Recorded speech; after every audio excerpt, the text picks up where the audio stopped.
Well, hey everyone, welcome back to the channel. So today we're talking infrared photography, and specifically infrared photography using one of these filters, which is a Hoya R72 filter. And these things are super inexpensive. I think this one was like 50 bucks or something like that for a 52 millimeter mount. And you screw this on just like you would a polarizing or ND filter onto your lens, and you take pictures. And one of the things that's really cool about mirrorless technology, in particular the camera I use, the R5, which performs pretty well in high ISO, is that you can shoot at very high ISO. So I'm shooting infrared photography at 12,800 ISO.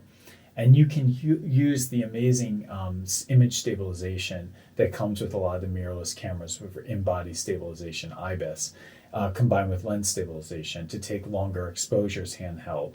And that really has opened the door to a type of photography that we couldn't do before. In the past, if you used one of these filters, you had to screw it on and use a tripod all the time. And more often than not, the camera couldn't meter properly or focus properly with the filter on. So you had to actually focus, then screw the filter on, don't mess with focus, and take the shot, which is really a cumbersome way to do it.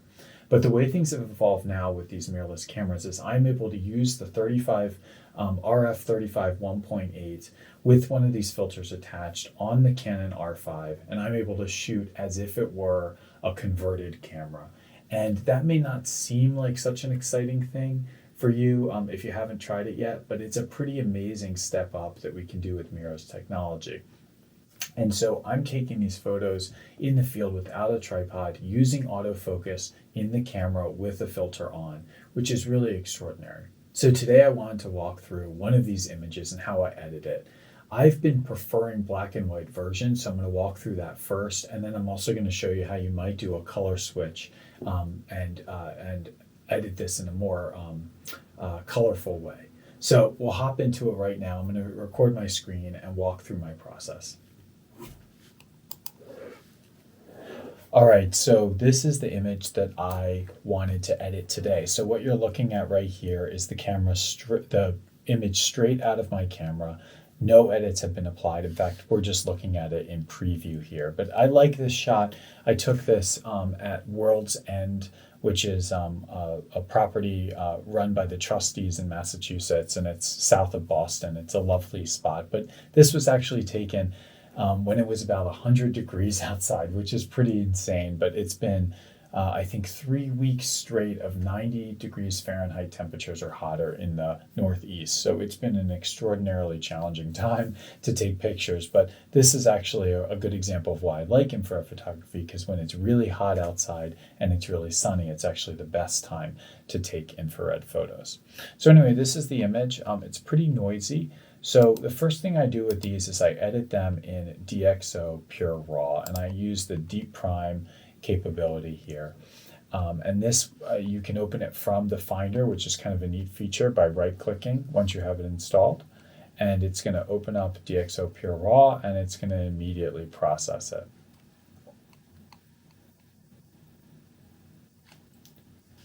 Okay, so the way that it processes it is it creates a new folder kind of automatically in the original folder, and here's the processed image. So we can open this directly in Photoshop or whatever, but we can also open this in Lightroom, which is what I'm going to do right now. All right, so now we have the image here in Lightroom. So first thing you notice is it's really red, and that's because the way the camera is visualizing infrared is it's basically the camera is taking photos that are actually not visible to our eye, but they're closest to red on the color spectrum, and so it uses red as a proxy. So that's what you see here. Now, first thing to note is my settings here automatically apply lens corrections, but I don't need to apply those here because DxO Pure Raw applies them itself. So here we go. Here's the image here. You can see even though I shot at 12,000, or in this case actually it's 3,200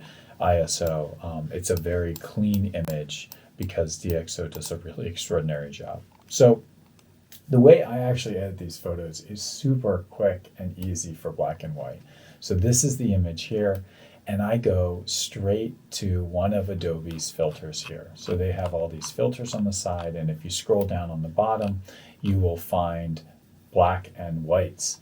And it's a pretty straightforward, easy process. I find that either black and white landscape or black and white high contrast does a really good job as a good starting point. And in this case, I'm going to do the high contrast one, and I am just going to recognize that this is a little underexposed, and I'm going to increase the exposure by about 3/4 of a stop and drop the highlights a little bit because we see a little bit of this blowout here in the center.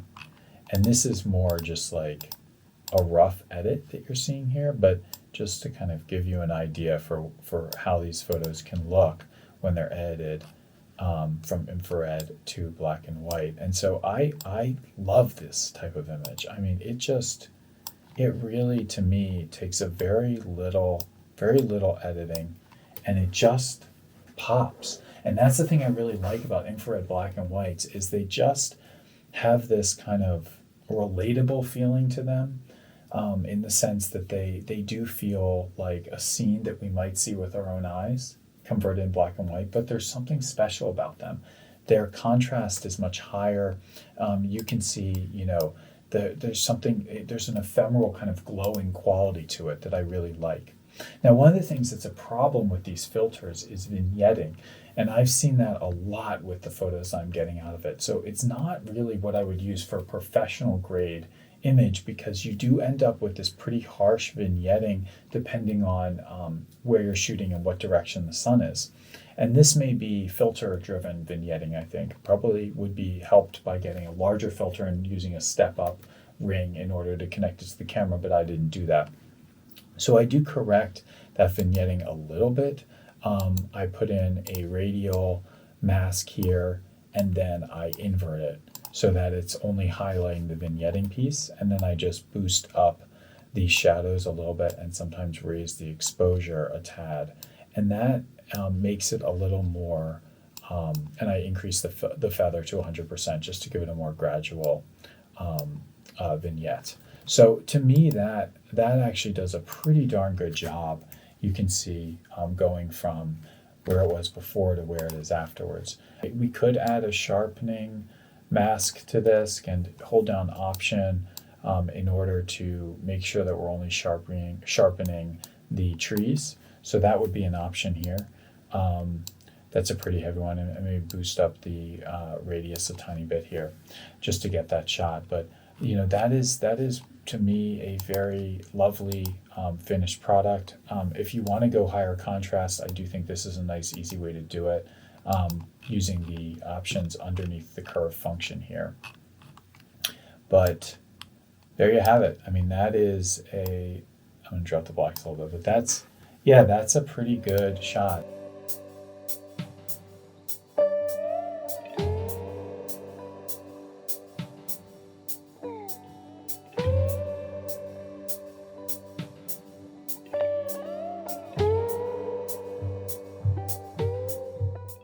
All right, so now let's say you want to do a color edit, and this is where you can get a little bit more creative in the editing process.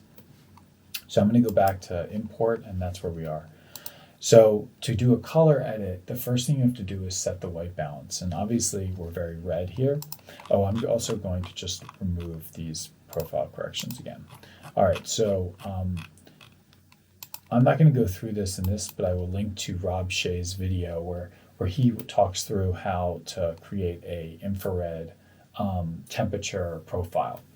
Because you need to, if you just go to camera standard, for example, and you drop the profile, it creates some pretty weird effects here in terms of the temperature. So anyway, go to infrared, select the picker, and this is where there's a lot of art and not science in terms of what you select for the color. I find that selecting the trees and trying to make them white is the best approach. This is again kind of an underexposed image, so I'm going to expose it up by about 1/3, maybe dehaze a little bit because these images are a little bit ghostly sometimes in broad daylight. So one of the things that pisses me off about this whole approach is these vignettes that are color vignettes, and this is one of the reasons why I just end up doing black and white most of the time.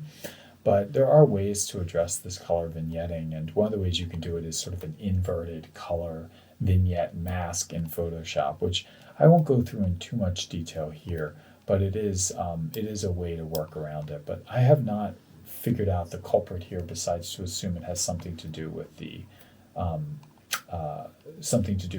filter. Let's go through how this would be processed. So we open that up in Photoshop. That's going to open up a separate file here. Okay, so here's the photo. We've got it here in Photoshop. So first thing we're going to do is invert mask. So you go down here to this section here and click invert, and that's going to make it look like kind of one of those old digital negatives images, but done in kind of a crappy way. So here is the way that it blends the invert mask. And so that's what we want to click. Instead of normal, we want to go back down to hue or saturate or color. Saturation is kind of an interesting way to do it as well, potentially, but I would say use hue. And then we're going to add in color balance, doing the same method here, which is another adjustment. And in this case, we're going to go to shadows and drop the shadows to blue. It's just going to sharpen up the blues a lot. And then similarly, we're going to go to highlights and we're going to move them towards the yellow. Now I know that doesn't look great, and one of the things I don't love is yellow in these files, so I'm going to add in hue and saturation as another mask, and I'm going to go to yellows, and I'm just going to remove the yellow. Maybe add back a little bit, but just basically remove it. And then you can kind of toggle the lightness. You'll see how that changes things. I actually think it's addressing some of the color vignetting, which is good.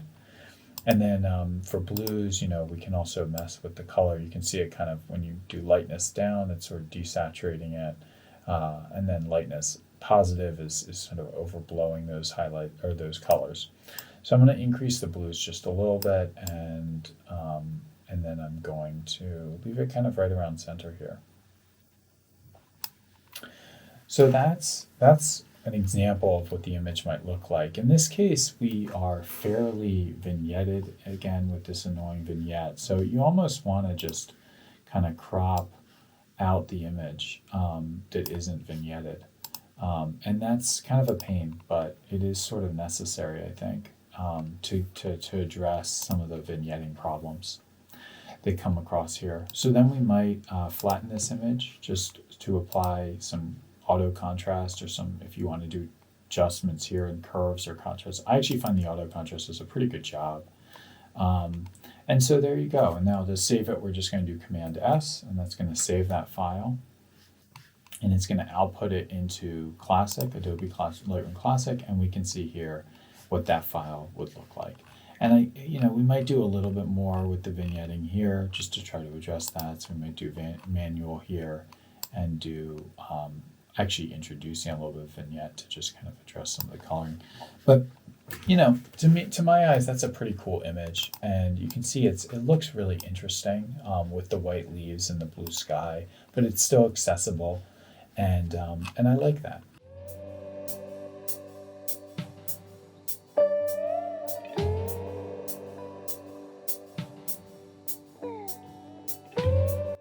So I hope that was helpful. To me, this is a part of the creative process. It's just evolving and trying to figure out what I like. I think part of why I found the black and whites to be better is it does deal with some of those issues around color vignetting. But I also find the black and whites to be just a little more contrasting, a little bit more interesting. It takes away the illusion of the false color and kind of your brain processing like what's going on with the coloring, and it leaves you with what is just a dramatic and powerful image.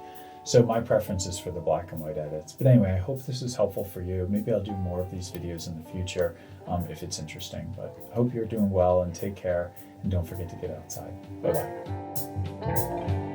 Bye-bye.